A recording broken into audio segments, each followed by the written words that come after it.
You all see the screen? Okay. So we're going to start. It's 1:00 and let people join. I had on LinkedIn, 14 people are signed on. Okay. Okay, So we had 24 register through the Zoom too. okay. All right.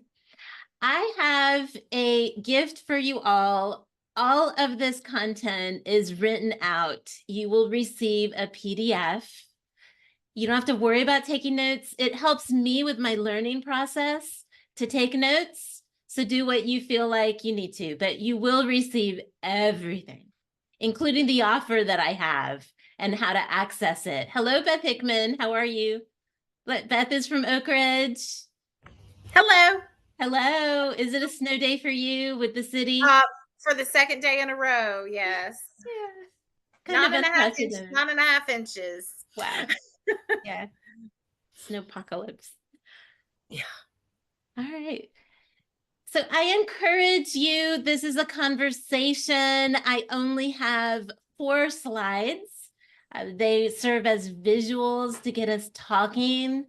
And feel free to add to interrupt, if you have an idea, because the wealth is in the room. And I just have some data to share. So we start talking about habits. Cognitive neuroscientists have studied habit forming and what does it take. And just like when we go to the gym and they say, start on this weight, lift it and do so many reps and repeat, and then skip a day and come back. And we're like, okay, when can I go to the next weight? Well, when you're ready. You have to repeat this and practice over and over. So they found that it's 23 days and then you repeat it times 3. So it's anywhere from 62 to 69 days is what I have read. It's the range. A cognitive neuroscientist that wrote a really interesting book on this, scanning people's brains before and after about 15 mindset exercises, is Dr. Caroline Leaf. And she wrote the book, Think, Learn, Succeed. So you can learn more about habit forming through her book. The first step is, okay, what's the habit? And that is what we're here to talk about today, is what specifically am I going to work on developing? I have 45. I list all 45 for you just to get your ideas going. And we'll talk about some of them today. And hopefully you all can say, well, this is what helps me increase my happiness. Specific. Break it down. And so we can help each other with that. If we talk about, well, I just want to be happy. Well, what does that look like for you? What does that mean? It's different for every person. And happiness, this is a cliche statement, but it's so true. It's a journey. It's not a destination. So with my journey, I'm practicing the skill of happiness, even though I'm not feeling it. And we've been taught happiness is a feeling. And it is, but it's also a skill and a journey and something that I can still be happy and not feel happy, really? Yes, because it's a choice that I make every day to feel what I'm experiencing, to problem solve, let go of the rest, and make that choice. I choose happiness. And it's not sticking our head in the sand, ignoring things. It's being very realistic with optimism. So how specific can we get? It's a challenge. It needs to be able to be measured, just like those reps at the gym. I will do this. I will do this 3 times today. I will elicit feedback. And based on that feedback, I will adjust. And tomorrow, guess what? I get to repeat it again because I'm doing those reps to build that muscle. It needs to be achievable, reachable, so we feel a sense of success. And the time frame needs to be close by. So it's not, oh, in 5 years. It's within the next 3 weeks, I'm going to apply this to my life. And this is how I'm going to measure it. I'm going to be journaling every day. I have a checklist. I'm going to, again, ask other people, how can we achieve? And then, okay, I achieved it. And even today, I practiced it for 3 times. I achieved doing that. And so I'm going to celebrate. And I'm going to have a party all by myself and feel really silly. And there are times when I tell people, oh, it comes out of me. And I'm like, they have no idea what I'm talking about. And I sound really silly because when you've studied this, it feels so natural and it just comes out. Well, I'm just celebrating that I didn't get upset when this happened and I was able to regulate those emotions. Oh, okay. Well, that's the world. That's the happiness world that we live in. Very relevant to our lives and what we're going through. Don't even worry about other people or what they say. It just makes sense in my mind for me. And again, time bound. So we can reach it and feel that success. And we'll talk about the chemicals that are released when we achieve and celebrate. And that's reinforcing that habit to be formed. So there's a whole science behind it. So that's the SMART model. And we have all of that written out for you. The experts say start small, achievable, create a trigger. And all that means is routine. When I get up, this is the routine. Or during my lunch hour, this is my routine and it's part of that routine. Or right before bed, this is what I'm going to, there's your 3 times right there that you could choose, very structured. Oh yeah, I have to do that. I wrote a sticky note to remind me as well. It's in my car. Okay, let's say my goal was to be more pleasant while I'm in the car because I have a road rage issue, and I don't have a road rage issue. It's just an example. So every time I get in my car, I'm going to practice saying to myself, hey, Alexia, you have really strong skills in kindness. And we're going to practice those skills of kindness that you practice with other drivers as you're driving today. And what's going to trigger me is a sticky note or maybe a symbol that represents kindness to me. And then every day I'm going to reflect in my journal. How did that go? How did that feel? Journal doesn't have to be very long. It could be just a few sentences. Whoa, today I didn't do so well. I practiced 3 times and I was challenged 3 times. Well, tomorrow's another day. That's very realistic and it's very honest. Okay, so about habit forming, questions, comments? Anything? Okay. As we practice the habit, chemicals are released in our brain because this is a happiness habit that we're developing. And neurons that fire together, wire together. What's happening in those 23 days times 3 is they're firing and the brain is lighting up when we're practicing these habits. And they're saying, oh, they're generating together.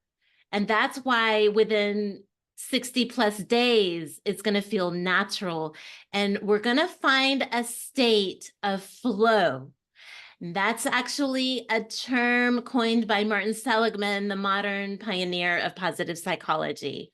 It's when we're not thinking about it. We're not practicing those reps. We're just flowing. So I get in my car and I practice kindness naturally. And it's really going to take a lot to get me to react to just normal things like, oh, that person cut me off. They're going to cut me off. That's just reality in life. And I'm flowing. And then one day I realize it and I say, how did that happen? Have you ever thought that? Because I used to struggle so much with this. And now all that's gone and I'm just flowing with it. That's what we're looking for right there. Dopamine, it enhances motivation. we feel good, there's reward, there's pleasure, and we get dopamine by feeling that sense of accomplishment and by setting those goals. So I have, as part of the PDF, a setting the goals worksheet. And first, we identify what is my overarching goal for the 3 weeks. And then every day I have an aim. What am I aiming for today? 3 steps. And then there's room for reflection. So you'll receive that. So you can work on that. And then the next day, again, I'm repeating, the overarching goal remains the same. My aim could be 3 different things that I choose to do. And it could repeat yesterday because I was really challenged with it, or it could go to the next incremental step that would get me there. And I decide. I could ask other people. I feel kind of stuck. We need each other. We need each other for these ideas. Hey, what are some ideas? I'm working on building my kindness to deal with my road rage problem. And I've practiced this and it's not really helping. What do you think I should do? What are some ideas? And we're really good as human beings with helping each other out. We like to help. All right, so that is dopamine. So through this happiness goal setting, we're really releasing dopamine.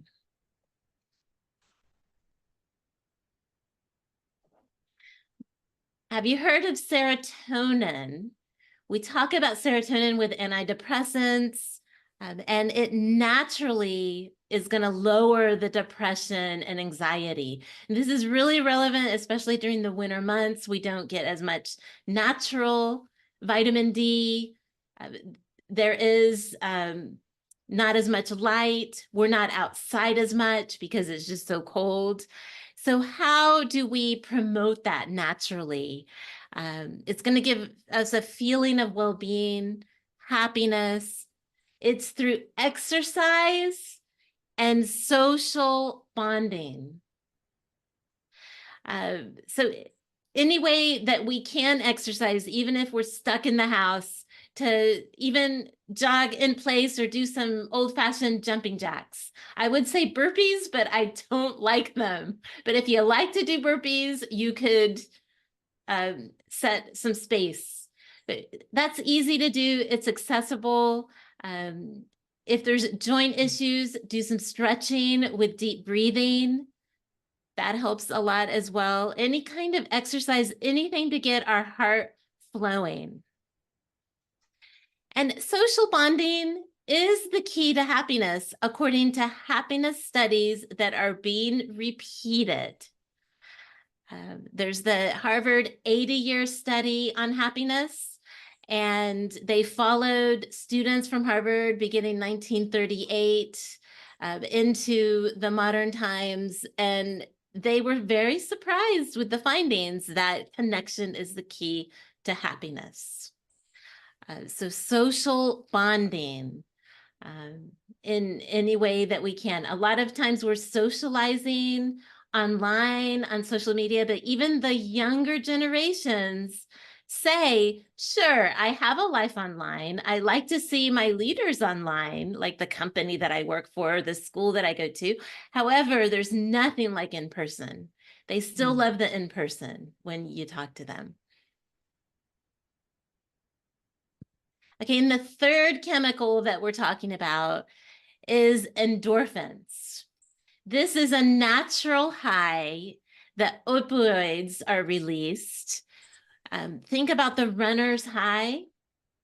I'm not a runner, but there are times with strong exercise boot camp at the gym where I've experienced a natural high, and it reinforced, oh, come back because I'm going to feel that again when I push through those burpees, even though I don't like them. And so feeling that sense of euphoria. and we get a reduced pain perception. If you've ever had an accident where you sprained or you broke something and there was a natural protection from the pain automatically. One time I was ice skating in downtown Knoxville with my nephew when he was younger, and I fell and went like this, and it was actually I needed to have a brace and have it monitored by an orthopedic surgeon, and it took about 4 months to heal. So it was cracked. But for the time between when it happened and when I went to the doctor, there was swelling, and there was this natural chemical from my body to help me to reduce pain. What's really interesting about endorphins is excitement and stress equally will release endorphins. So that was a real stressful event with my wrist. And it was my right wrist, and I'm right-handed. And my doctor said, it's going to be in a brace and do what you do. Drive. I said, I can't cook. I can't open a can. He said, do takeout. He said, you're going to live life normal. And I didn't really like that, but that's the way it was. I have to type for work. You can still type. He was right. I could. But it was very stressful. And the research shows it's the same part of the brain. So I may feel really nervous about being in front of a group of people talking today. And yet I tell myself I'm excited, and the brain doesn't know a difference. And it's wiring around that. And then I accomplish, and oh, it was stressful, but I told myself to get excited. And then I felt excited, and the chemical kicked in of endorphin, and I got that natural high, and I actually felt excited. That's being studied right now, repeated studies, and they're finding the same thing. You just tell yourself, I'm going to be excited about this. So stress isn't a bad thing. It's how we cope with stress is what the research is showing. And we're increasingly experiencing stress. And it's okay. It's okay. And if it overwhelms us, that's okay too. We're not always going to grow from it. We just have to be real and feel it and experience it. But also frame it as, okay, this is my opportunity. I can get a natural high. That burpee doesn't feel good, and I pushed through it, and I did a round of 10, and it's the same experience. I'm going to get a natural high by pushing through whatever this stress is. And I may feel really sad, and I may feel afraid and some anger too. That's great. We can still choose happiness in the end. And that's what a happy skill teaches us. Right there. So those are the 3 chemicals. What are some thoughts that you're having?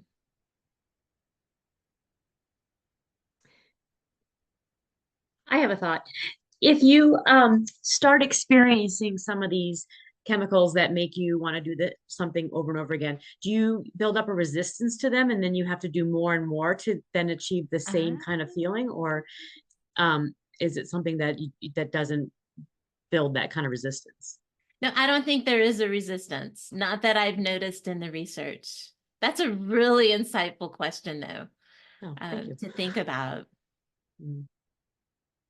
Now, we as human beings may not naturally realize that there's a flow and we're not trying as hard as we were. So we may not give ourselves credit. But it's going to be such a natural flow. Like I get in my car and I drive and I don't even think about it. But when I was 17 and I was going through that class in high school, I was really nervous and thinking about it. That kind of automatic pilot that just happened through a lot of practice and learning.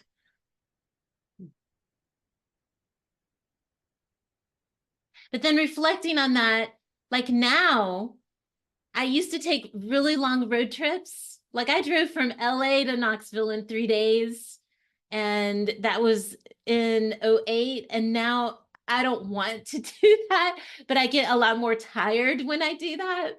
So there's different factors like, oh, age. Oh, there may be an illness.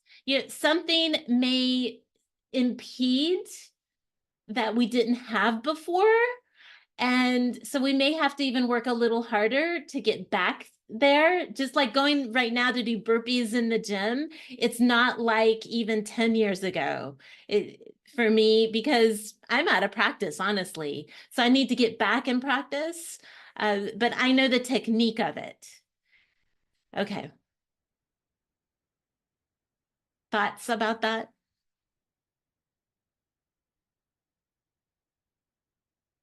Reflections?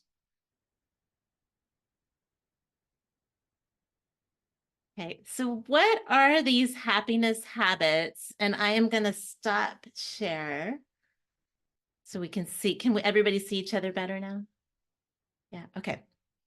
What are those happiness habits? I'm just going to read some, and I want to make sure we have plenty of time. We have a well-being quiz, and this quiz, we're going to answer some questions to gauge where we are. And you don't have to answer them in the group, and then you'll get it in writing and you can look at it. But I'll read some habits. And so kind of think as I read them, what's one that you could choose for your overarching goal? Gratitude, social connection, simply setting a goal, learning and growing, learn something new, optimism, volunteer in a unique setting, adventure challenges, random acts of kindness, creative expression like writing, art, digital detox retreat, laughter, intentional laughter, challenging a fear, embracing nature therapy, travel solo or do something solo, coloring books, dance parties, host a dinner themed party, create a do nothing day, vision boarding, embrace silence, nap therapy,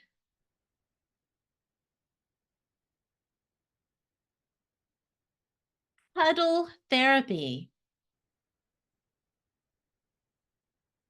exercise, healthy eating.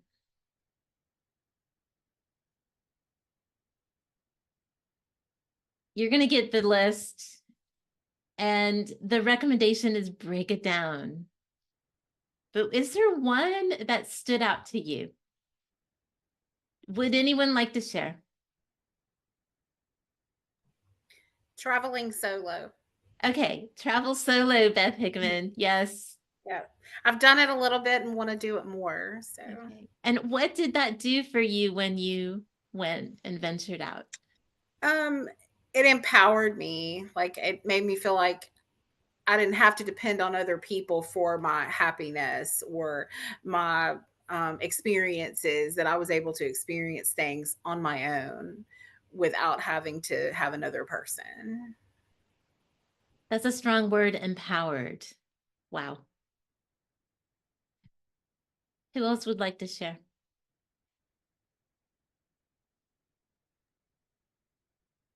Yes, Geraldine. Social connections. Okay. Is there a goal that you're thinking, an overarching goal? Yeah, over the years, I've lost some family members and loved ones, and I'm at a point where I'm really interested in, moving forward with my life and developing new relationships. And what I've been doing is I do have a healthy habits tracker that I work with every day, and I've been doing that. It'll be a year in April. And what I recently put on there is connecting with the friend that I already have at least 3 times a week. Texting, preferably phone, Zoom, And then doing one social engagement. I belong to a coffee meetup, going to events related around the church that I go to, and being open to things that are out there for me that I haven't explored yet. I belong to a hiking club. We're not doing too much hiking nowadays, but just kind of being dedicated to it. Can I ask, how long have you been on this journey? God, it's interesting because I've always been mindful of our spiritual cycle, our spiritual side, our psychological side, but it is really fast forward these last 4 or 5 years. And this last year, I would have to say it was like roller coaster.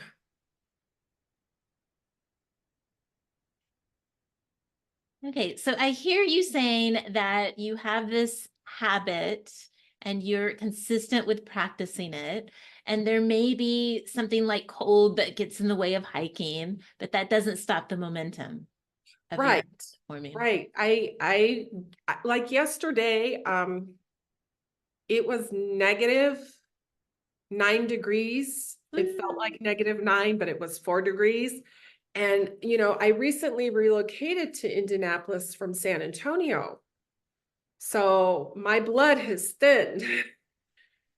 And I was just like, I couldn't get warm for anything yesterday. 71 in here, 2 blankets, 3 pairs of socks. And I'm like, I'm giving myself permission not to engage in my list today, not to exercise, but just to focus on staying warm and get through the day. And today was a new day. The sun was out. I got out, I did my exercises, and not beat myself up for that. And I think as human beings in general, we tend to be hard on ourselves I think it's good to let it go. To practice self-compassion. Yeah, and focus Absolutely. on all the days that I did do it, not the one day where it was brutally cold, where Right, right. I'm like, wow, I survived 109-degree temperature in San Antonio, -9 in Indianapolis. Life takes a lot of flexibility. Definitely. Yeah. I never thought of it like that, but yes, Yeah. absolutely. Yeah. That's very good. Thank you so much for sharing that. Yeah. Anyone else like to share and jump in? Because see, I'm learning and growing as I hear people's stories, and I love it. Just the word that Beth Hickman used, empowerment for solo travel. Yeah, I don't depend on other people for my happiness. That's so empowering. Yeah, that helps me. Okay. So the well-being quiz, you can write down your answer, or you can think it, and you can do this later when you see it in writing, but just think about it right now as I go through the questions. Okay, take a moment to reflect on your feelings and experiences. Rate each statement on a scale of 1 to 10. 1 is the lowest and 10 is the highest. Be honest with yourself, and let's explore different aspects of your well-being. Okay, 10 questions. 1, I feel good about myself on a scale of 1 to 10. And do not feel bad if you don't have to show this to anyone. Do not feel bad. Oh, Kevin said 10. All right. He put it in the chat. Okay, I feel good about myself. Fantastic. And I would say journal that then. I feel good about myself because, and reflect back on that. If you ever go through something where you feel like I failed and I could have done better and I should have, go back to this journal entry today, because today I say I'm a 10. And why should that change? I'm still a 10. And that is measuring our self-worth. I think positively. Now, honestly, I would put myself as a 9 or a 10, and yet I have had people reflect back to me when I was making a pessimistic statement or a pessimistic post on social media. And I said, wow, I can't believe I'm being pessimistic. And they were redirecting me to have some optimism and some hope. And so we really can't see ourselves as clearly all of the time. And we misperceive ourselves. So this is an area that I'd have to knock myself down because of other people's insight and reflection. And I'm very appreciative of that. Okay, the next one measures resilience. I can calm myself down after an upsetting experience.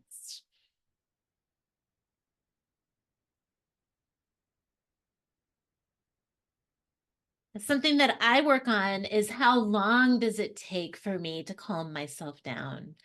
And what skills am I going to practice proactively as habit forming so when I'm upset, that gets better? Because the more we're in touch with our emotions, we might intensely feel them in that moment. And the more intensely we feel, it's harder sometimes to let go.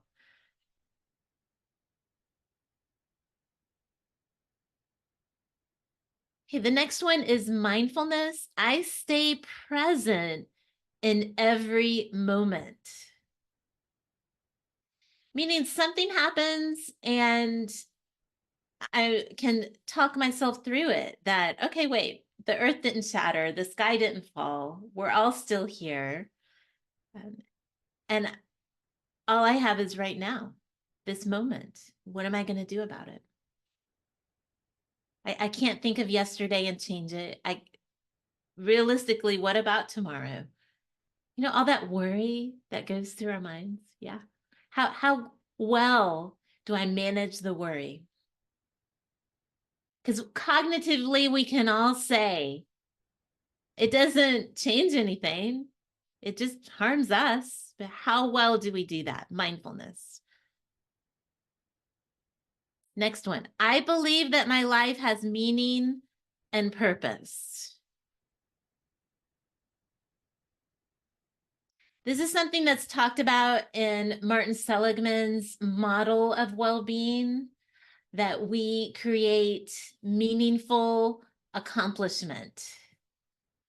And it's not so much about our titles or our careers. It's feeling a sense of purpose that I'm alive and I'm here to offer this in whatever setting that I'm in.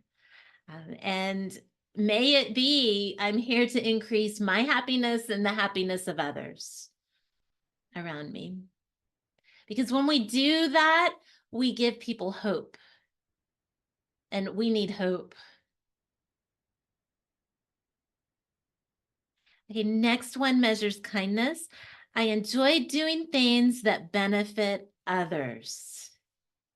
The research shows that when we practice kindness, that does benefit us. So if I'm working on kindness because of road rage, then what I'm saying to myself is today I will do something that benefits someone else while I'm driving. I will let them in front of me intentionally, and not just one, I'll let the two people in. And I'll be cognizant of that as I drive to look for people. Because honestly, I have not seen people before and I feel really bad because there's a lot of traffic and I don't let them in. And I know what that feels like. And every time I travel and I'm walking, because I take public transport when I travel, especially to a big city instead of renting a car. And I'm like, wow, I so appreciate cars stopping for me. Do I do the same when I see a pedestrian, even if I don't have to stop? And am I aware of that? And I'm always thinking of that, ways that I can show kindness back to people. Okay, the next one measures happiness. I'm happy. And hopefully today we're seeing that happy is not an emotion. It's just a decision, a state of being. And we can't say I'm happy because I choose it.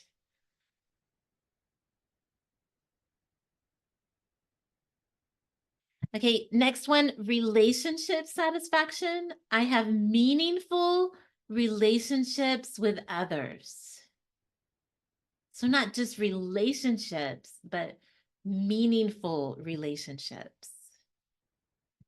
And how satisfied do I feel with that?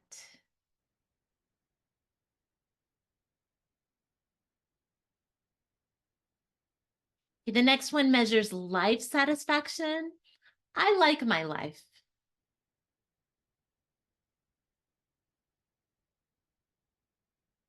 Now, if that one's not a 10, we could put I like my life and that could help us set that goal.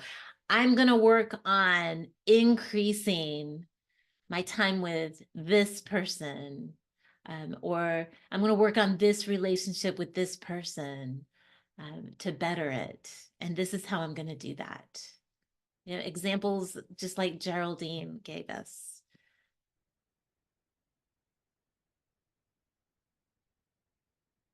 And that really speaks to our values because we're in this society where we may be thinking, well, life satisfaction, I need a nicer house, I need a nicer car, maybe I could buy something and I could feel more satisfied. Now, the happiness studies don't show us that that's going to increase happiness. It shows us that social connection. In the last one, this is the only one that the high score is worse. So 1 to 10, how do you answer it? I am often stressed.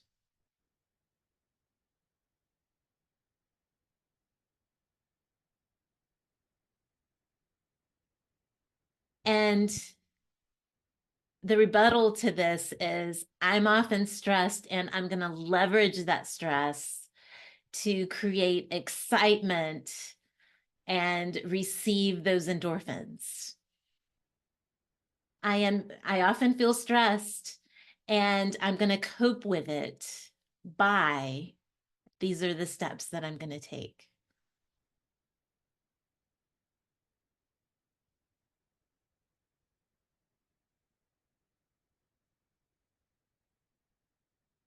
Thoughts and reflections on the well-being quiz.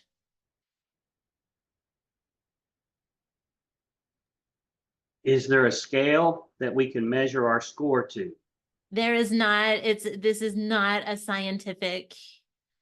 And I'll give you a site to go to, Martin Seligman, for personal use, AuthenticHappiness.org. There are multiple scales that give you a score on there that you can personally use. We just can't professionally use them without contacting them and contracting. Yeah, so AuthenticHappiness.org.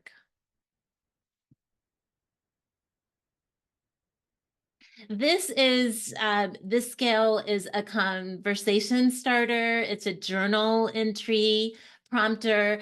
It's for the overarching goal to figure that one out, or our 3 aims for the day to help us with that.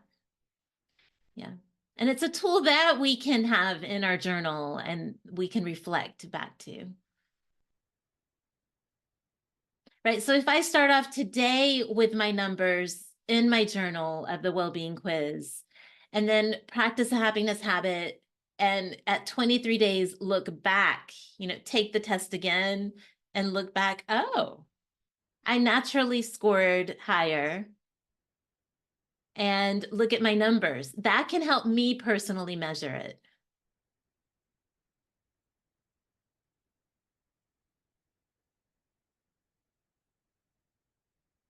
Okay, so when we're talking about overarching goal, does everyone have that? Okay. So let's start with tomorrow. Think about your 3 aims. What are 3 things you're going to do to kickstart. And just don't overthink it. 1, 2, 3. This is what I'm going to do.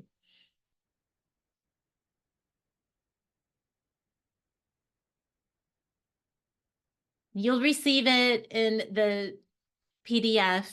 Actually, I can put it right now. Let's see if you can download it, but we can also email it to you. Oh, I'm looking. Let's see if it'll upload. Oh, it won't let me do from my computer.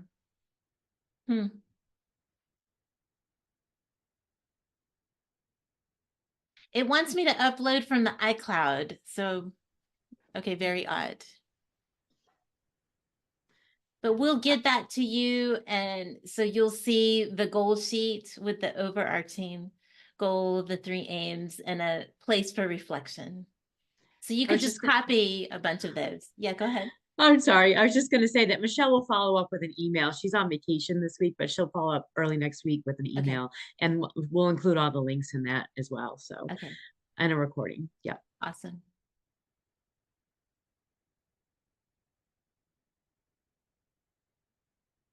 Okay, so we are wrapping up. Would anyone like to share their goal and their 3 aims and inspire us?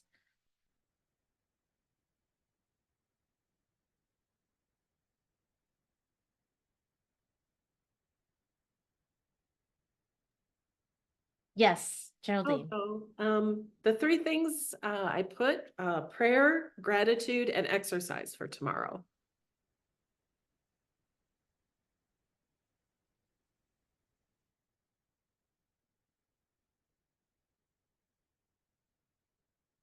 Who else would like to share?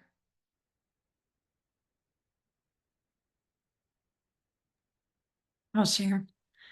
I had text my kids or a friend, dance, and it makes some progress on some adventure planning that I have some adventures coming up this year.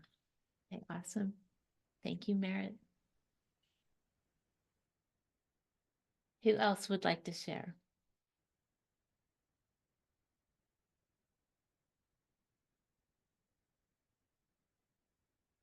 What about how are you going to measure it? It's very obtainable. How are you going to measure it? Not everybody likes to journal. It could be an audio journal. It could be giving ourselves a little star every day. Hey, I did it. Any ideas out there to get creative is good. Yes, Geraldine.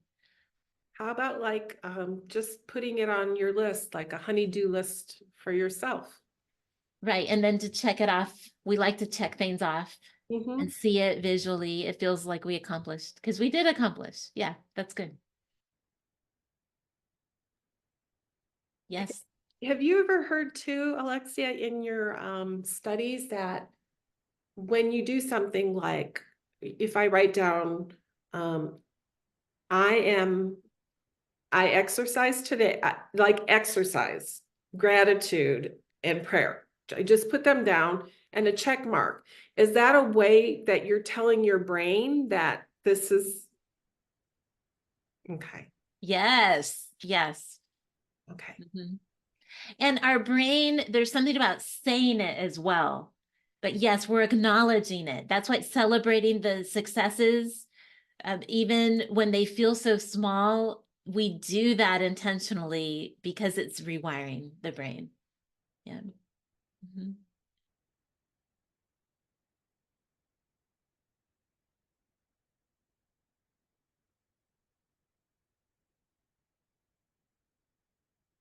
Anybody else like to share?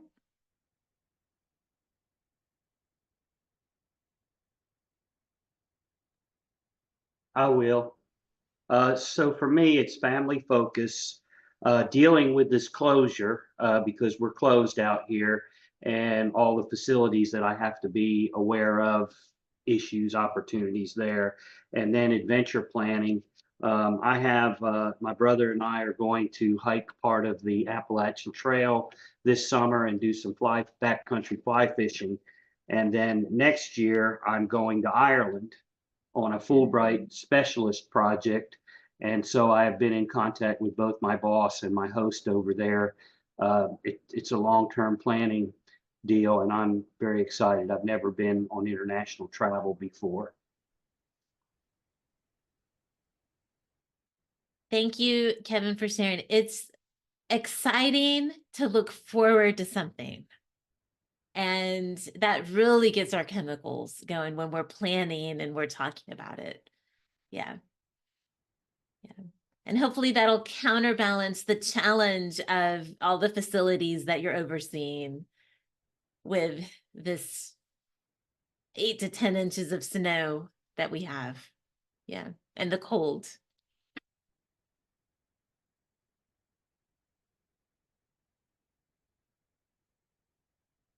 Anyone else?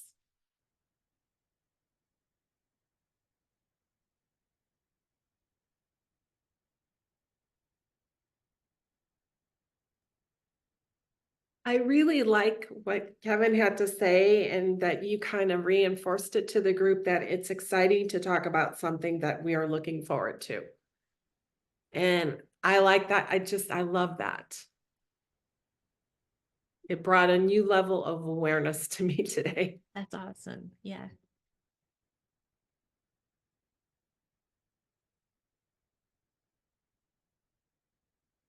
That's what we want. Again, the wealth is in the room, and there's things that we think, but it sounds different when we say it. And then when we hear it, we're like, oh, I never thought of it that way before. Yeah. And our brains are different because of the time we spent together today. And they're different in a good way. We're enlightened to think about happiness, and our brains are literally lit up because we've had this conversation today.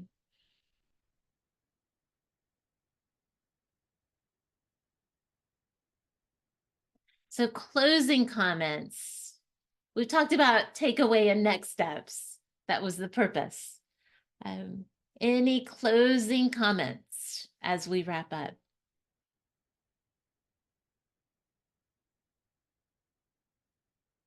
I'm going to give you a promo code for, and it'll be written down, but I'll give it to you now. It's if you go to my newsletter where I write about happiness and life skills, and you put the promo code Happy 2024, it's going to give you 90 days free.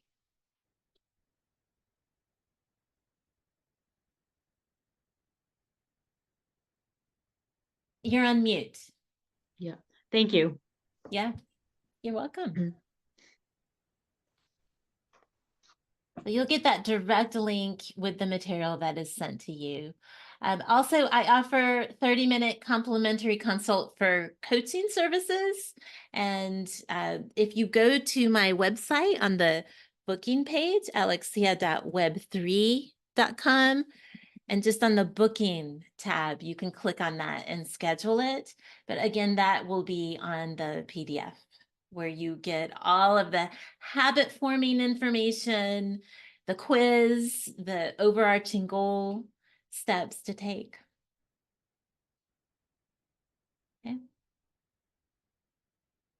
Well, I want to thank you for being here and fully showing up and participating. Thank you, everyone. Yeah. Thank you for hosting. This was great. You're welcome. Yeah. Thank you very much. I appreciate you. You're welcome. I appreciate you all. Yeah. This was great. Thank you. You're welcome.